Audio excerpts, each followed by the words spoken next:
ওরে সেই মানে পাওয়ারের খেলা খেলার জন্য আসলে এই বাইকটা একটা সেই চয়েস ভাই, সেই চয়েস।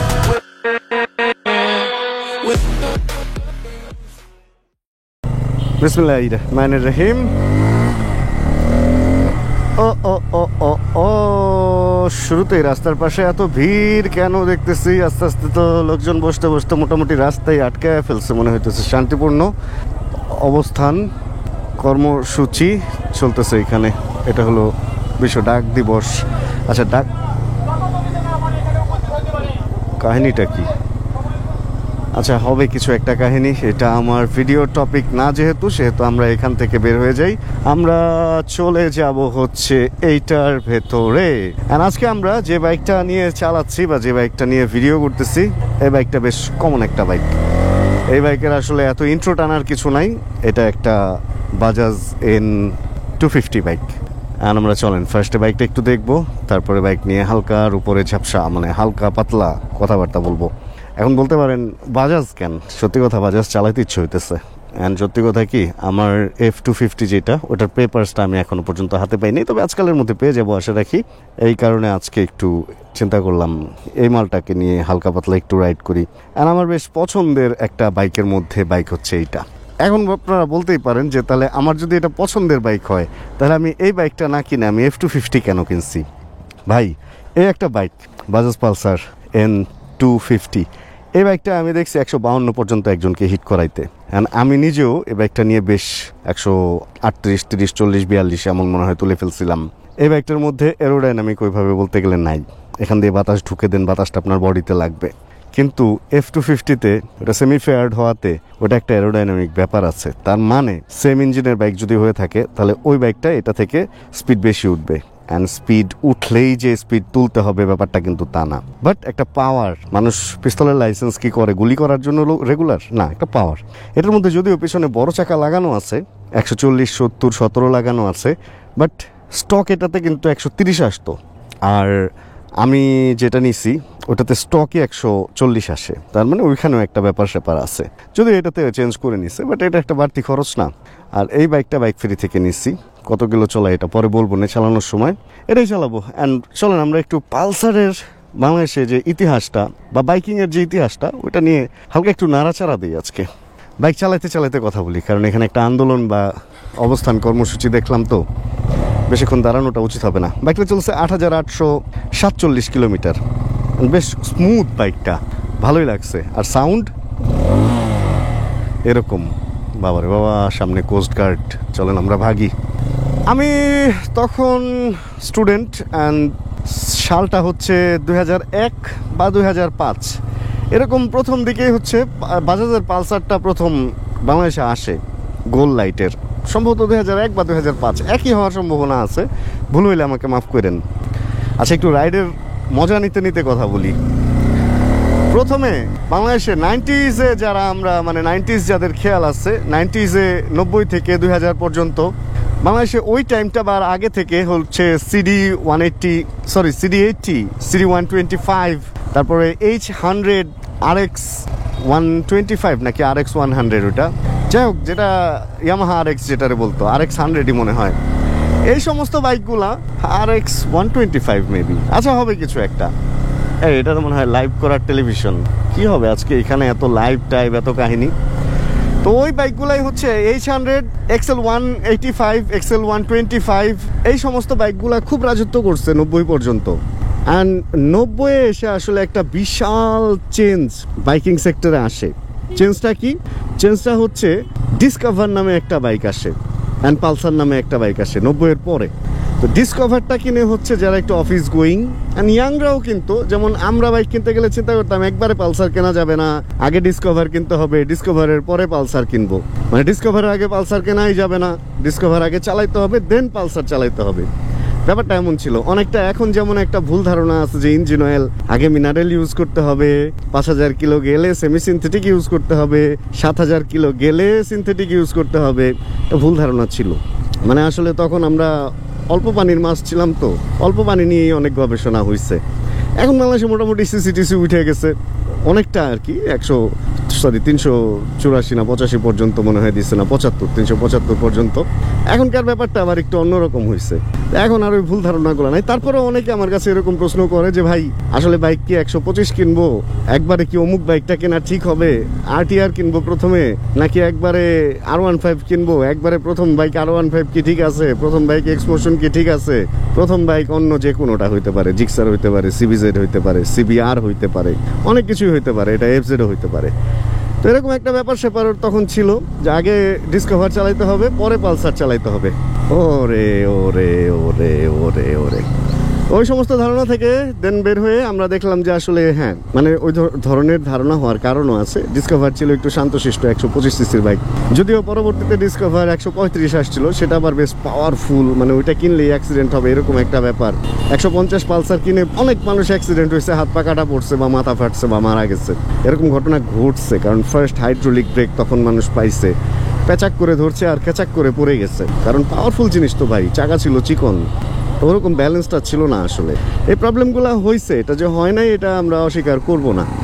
তো পরবর্তীতে আসলো আবার এর পরের পালসার, যেগুলার হচ্ছে হেডলাইট ওই যে পেছনে দুইটা, আগে তো একটা হেডলাইট ছিল, সরি ব্যাকলাইট হলো পেছনে দুই পাশে দুইটা, চোখ খাটা।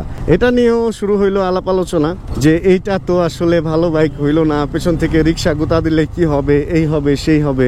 বাট তারপরে কিন্তু এই পালসারটাই চলতেছে, কই রিক্সা তো গুতা দিতেছে না, কিছু তো হইতেছে না, হয় না কিছু। আসলে এই যে কোনো জিনিস বেরোইলে ওটা আসলে ওটা অভ্যস্ত মানুষ হয়ে যায় ওটার সাথে। এখন কথা হচ্ছে ওই পালসার আসলো, আর ওই পালসার এসে ওই 2000 প্রথম যে পালসারটা আসছিল ওইখান থেকে শুরু করে সেকেন্ড মডেলটা, অ্যান্ড দেন আস্তে আস্তে মিটার আপগ্রেডেশন শুরু হইলো। হইতে বাংলাদেশে একটা পালসার কালচার চলে আসছিল। মানে তখনও পর্যন্ত কিন্তু ABS আসে নাই, নন ABSই একটা পালসারের কালচার চলে গেছিল পুরা, মানে ইয়াং থেকে শুরু করে বৃদ্ধ পর্যন্ত। ভাই আমি গেলাম এবার, হ্যাঁ আমার একটু যাইতে দিতে হবে। ইয়াং থেকে শুরু করে বৃদ্ধ পর্যন্ত সবাই ভাই পালসার চালাইতো। প্রথমে হিট হইলো কালো রং, এরপরে হিট হইলো লাল রং, এন্ড তারপরে হিট হইলো নীল রং। নীল রঙেরটা একদম প্রথমে কেউ নিতেই চাইতো না, বাট পরবর্তীতে নীলটার দামও বেশিতে বিক্রি হয়েছে। এইভাবে পালসার বাংলাদেশে একটা বিশাল মার্কেট ভাই। বাসার বাপ থেকে দাদা থেকে শুরু করে ছেলে পর্যন্ত সবার ওয়ান অ্যান্ড অনলি ক্রাশ হচ্ছে পালসার। একটা পালসার মানে ছেলে কি করে, ছেলে পালসার চালায় ভাই, আর কিছু বলার আছে? কবুল, ব্যাপারটা এরকম। তো পালসারের ওই জোশটা আসলে আস্তে আস্তে আবার নষ্ট হয়েছে, কারণ পালসার ওই আধুনিকতার স্রোতে আর অনেকটা মানে একটা বিশাল আধুনিকতার যে ব্যাপারটা ওইটা করতে পারে নাই। মানে একটা জায়গায় এসে আমার মনে হয় যে খরগোশের মতো একটু চিন্তা করছে যে পেছন থেকে দেখি কচ্ছপটা আসতে পারে কিনা। অ্যান্ড মাইটটা হয়েছে তখনই 2016-তে এসে জিক্সার মনোটোন এবং FZ কি করলো, যেটারে অনেকে কচ্ছপ বলেন, কিন্তু FZ কি করলো, সে চলে আসলো FI নিয়ে বাংলাদেশে প্রথম। এই FI আর ওই বাইকের ফাপরে মোটামুটি আস্তে ধীরে বাজাজের নাম মানুষ বলতে শুরু করলো। এর আগেও একটা ব্যাপার হয়েছিল, যেমন হর্নেট আসলে ওইভাবে মার্কেট ধরতে পারছিল না, কারণ হোন্ডা H100-এর যে ব্যাপারটা, যে জৌলসটা ওইটাকে আসলে আন্ডার কভার করতে পারে নাই আমাদের যে হর্নেট প্রথম মডেলটা যেটা আসছিল। অ্যান্ড হর্নেট কিনছে অনেকে, বাট ওরকম না। বাট জিক্সার অ্যান্ড FZ এসে, বিশেষ করে FZ ভার্সন 1টা যখন আসছিল তখনই, ভার্সন 2টার কথা আমি বলতেছি না, তখনই বাজাজ মোটামুটি পালসার মার খেয়ে যায়। অ্যান্ড যখন FI নিয়ে আসলো আর মনোটন বেরোলো ভাই, তখন আস্তে ধীরে, আর যখন এই যে কি যেন বললাম ওটারে হর্নেট আসলো, তখন পালসারটা আস্তে ধীরে মার্কেটে আর ওই জোশটা নাই। তবে হ্যাঁ, কিছু পালসার ফ্যান ছিল যারা পালসার ছাড়া বা বাজাজ ছাড়া অন্য কোনো বাইকে যায় না। এর মধ্যে বাজাজেরও অনেক মডেল আসছে, অনেক মডেল গেছে। বাজাজের বক্সার একটা বেশ নামকরা মডেল ছিল, বাজাজ প্লাটিনা একটা নামকরা মডেল ছিল বা আছে। বক্সারটা এখন দেখা যায় না যদিও। অ্যান্ড এর মধ্যে হচ্ছে আবার অন্য বাজাজের যে ক্রুজারটাও আসছিল, অ্যাভেঞ্জার, যদিও এটা কন্টিনিউ ওরা করতে পারে নাই। পরবর্তীতে বাজাজটাকে, পালসারটাকে আমরা একটু নিচু চোখেই দেখা শুরু করলাম। রে টান ভাই, এই বাইকের এই হলো সুবিধা, পুরা 100 একদম 100 উঠে গেছে। অ্যান্ড ব্রেকিং রে ভাই, মানে চাইলেই থামায় ফেলা যায়। আচ্ছা, যেখানে আমরা ছিলাম, এরপরে এই সমস্ত বাইকের ভিড়ে মোটামুটি ভাই N160ও যখন আসছে ডুয়েল চ্যানেল ABS নিয়ে, প্রথম দিকে অতটা সারা ফেলতে পারে না, এটা স্বীকার করতেই হবে। কিন্তু বাজাজ ছক্কা মেরে দিচ্ছে আরেকবার, হচ্ছে যখন এই যে এই বাইকটা আসলো, এই বাইকটা হায়ার সিসিতে এত কম রেটে বাজাজ এইভাবে এই বাইকটা আনলো যে মোটামুটি মার্কেটে বাজাজ আরেকবার রাজত্ব করা শুরু করলো। এখনো পর্যন্ত আমি বলবো হায়ার সিসি যদি বলেন বাজাজ এখনো পর্যন্ত সেরা। N250 বা F250 এগুলোই এখনো পর্যন্ত সেরা। এই ডিলের মধ্যে এই দামের মধ্যে এত ভালো একটা জিনিস যে ওরা দিচ্ছে ভাই। সেকেন্ড হ্যান্ড মার্কেটেও এই বাইকটা কিন্তু বেশ চাহিদা সম্পন্ন, আমি দেখছি। আমি নিজেই তো কিনছিলাম ভাই, কিনে বিক্রি করতে গেছি হুশ হাস বিক্রি হয়ে গেছে। এখন এই সমস্ত বাইক থাকে না ভাই সেকেন্ড হ্যান্ড শোরুমে, জাস্ট মানুষ জানতে দেরি যে বাজাজের N160 বা N250 আসছে।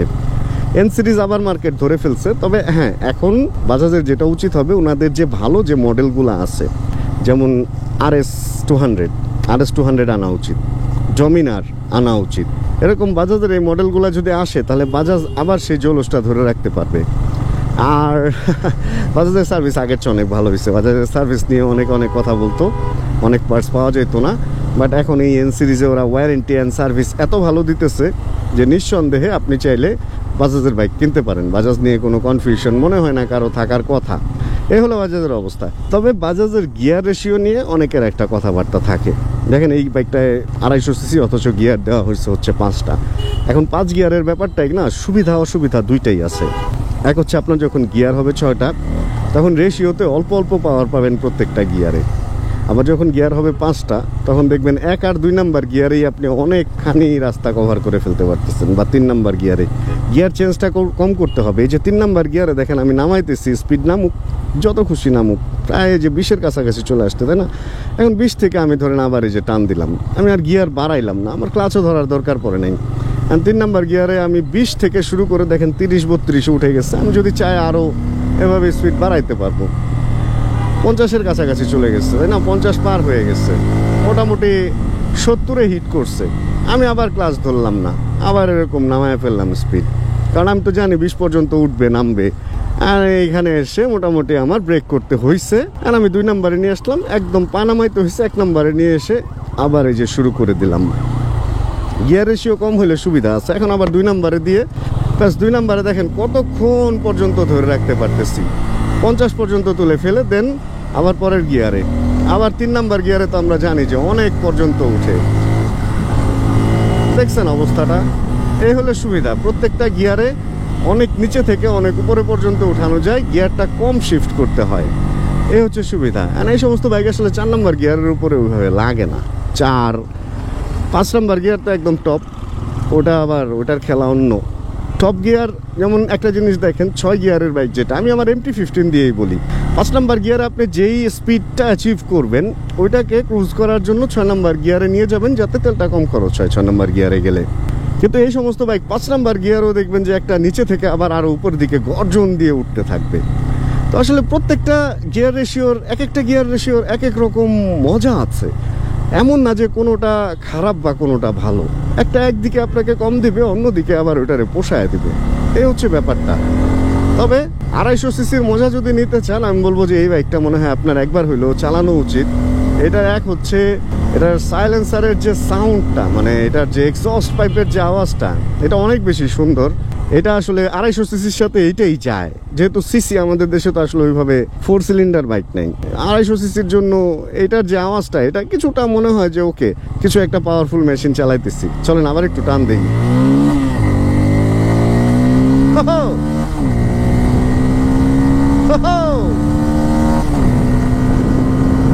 আরে 4 নাম্বার গিয়ারে তো মানে ভাই 104 না 5 কত জানি উঠে গেছে 4 নাম্বার গিয়ারে। তাহলে আমি আর এর পরের গিয়ারে কেন যাব বলেন? ওইভাবে প্রয়োজন পড়ে না আসলে। মনে হইতেছে 300 ফিট যায় একটু টানাটানি করে আসি, বাট না, আজকে এত দূর যেতে পারবো না। আমাদের এই রোডটাই ভালো দুপুরে বাইক চালানোর জন্য।